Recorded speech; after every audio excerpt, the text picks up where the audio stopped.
ध्यान के लिए धारणा अति आवश्यक है। बिना मजबूत धारणा के आप ध्यान में कभी भी उतर नहीं सकते। एक बार एक महापुरुष थे, उनके पास एक सज्जन आए। जब वो सज्जन आए तो उनके तमाम शिष्य पहले से उन महापुरुष के आसपास बैठे थे। तो उन्होंने पूछा कि प्रभु, आपसे एक बात हमें पूछना है, सवाल है हमारा, बताइए। उन्होंने कहा, क्या ईश्वर होता है? उन्होंने कहा कि आप बताओ, आपको क्या लगता है, होता है कि नहीं होता? बोले, हमें तो लगता है कि ईश्वर होता है। तो महापुरुष ने कहा, नहीं, बिल्कुल झूठ बात, ईश्वर बिल्कुल नहीं, है ही नहीं, ईश्वर तो होता ही नहीं। बोले, फिर?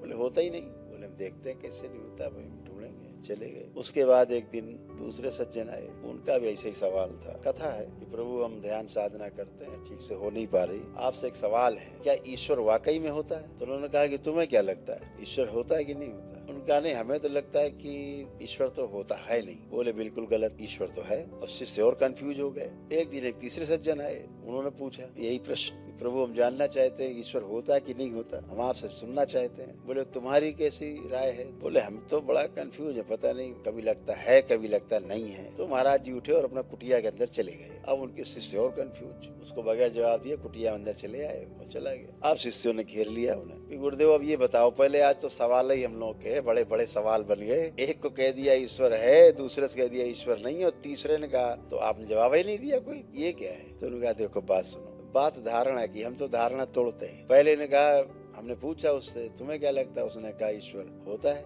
तो हमने तो मान के बैठ किया कि होता है, तो अब जानेगा ही नहीं, जानने का प्रयास ही नहीं करेगा। तो हमने उसे बता दिया नहीं होता है, तो उसकी धारणा तोड़ी हमने। दूसरे ने पूछा, उसने बताया कि ईश्वर तो हमें लगता है कि नहीं होता है, तो हमने उससे कहा होता है, तो हमने उसकी वो धारणा तोड़ी। और तीसरा कंफ्यूज था, है कि नहीं, तो हमने खुद ही ढूंढेगा, है कि नहीं, खुद ही ढूंढे, धारणा बन जाएगी उसकी। तो धारणा मजबूत होनी चाहिए। धारणा अगर मजबूत रहती है तो ध्यान ठीक से होता है।